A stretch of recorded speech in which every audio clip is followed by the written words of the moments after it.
Bismillahirrahmanirrahim. Assalamualaikum.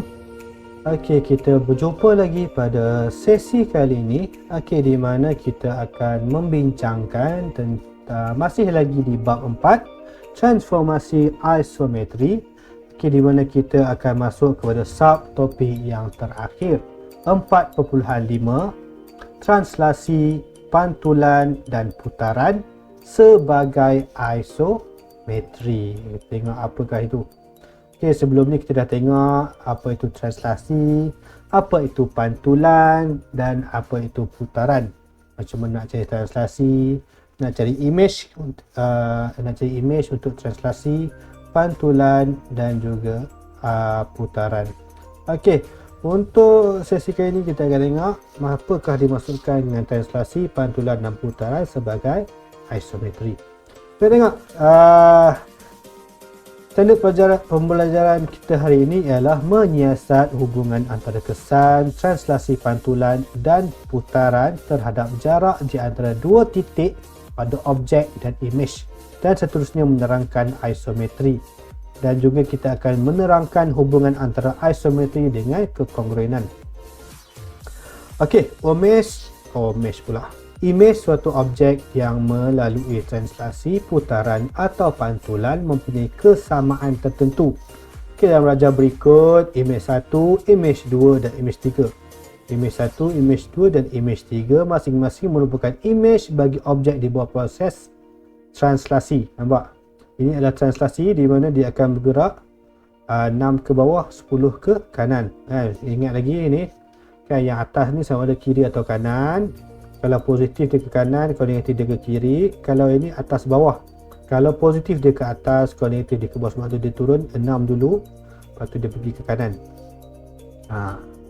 Dia sebenarnya tak kisah mana nak yang pergi 10 dulu, katakan nak pergi kanan dulu.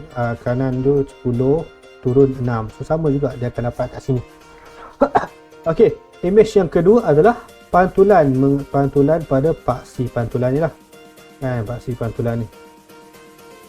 Dan juga putaran, di mana titik putaran, titik kat sini, so dia akan putarkan sini. So dia akan putar pergi ke sini. Macam tu kan.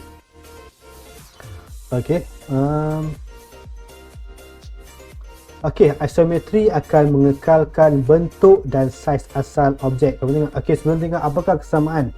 So kesamaan antara objek dan semua image ni, dia mesti bentuk dia mesti sama, saiz pun mestilah sama. Sebab tu dikatakan isometri akan mengekalkan bentuk dan saiz asal objek.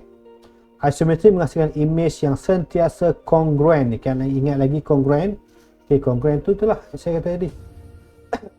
Bentuk dan juga bentuk dan juga saiz adalah sama. Jadi kita boleh katakan translasi, pantulan dan putaran ialah isometri. Tengok contoh yang pertama. Tentukan sama ada setiap image di sebelah merupakan image isometri bagi objek di bawah suatu isometri.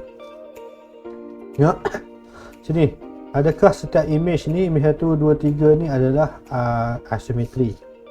Tengok yang pertama, image yang pertama. Image ni ialah isometri lah. Kamu tengok ni, bentuk pun sama, sebiji macam kembar kat sini kan. Dia mestilah isometri. Dia sama saja, bentuk sama, saiz pun sama. Maafkan saya. Tengok image yang kedua. Image yang kedua, tengok sama tak bentuk dia? Tengok. Bentuk pun dah tak sama, maka dia adalah bukan isometri, kerana bentuk dan saiznya tidak sama. Tengok image yang ketiga. Bentuk nampak macam sama, tetapi saiznya berbeza. Sini 2, sini 3. So saiznya berbeza. Jadi dia adalah bukan isometri, kerana saiznya tidak sama. Faham kan? Dia mestilah bentuk dan saiznya mesti sama. Maaf saya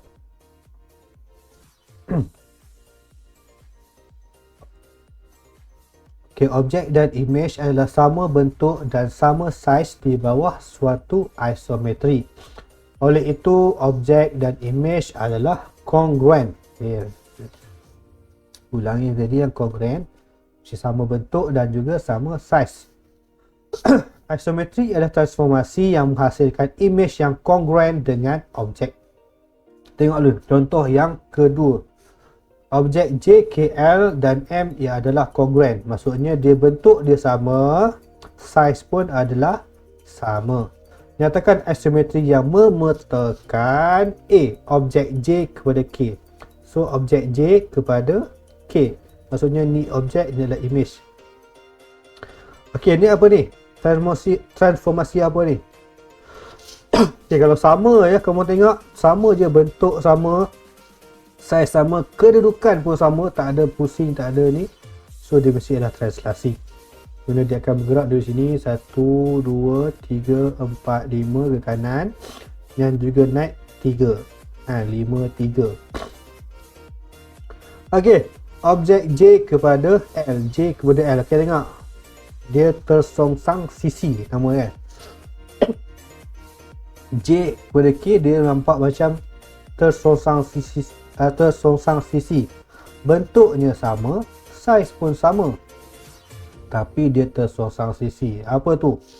Ya, istilah pantulan.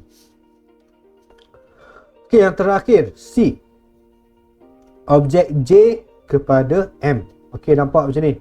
Dia tak tersongsang sisi, tapi dia terbalik.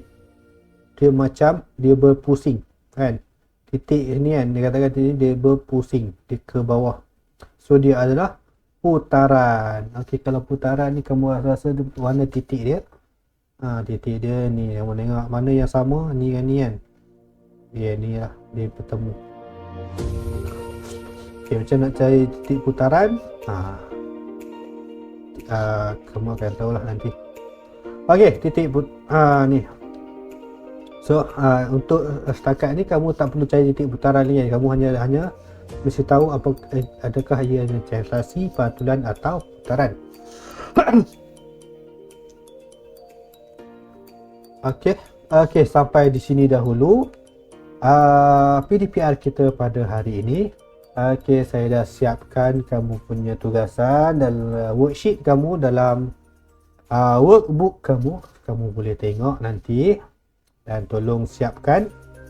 Akhir kata daripada saya, jadikan kejayaan kecil sebagai ketagihan untuk kejayaan yang besar. Fikir-fikirkan dan Assalamualaikum. Terima kasih.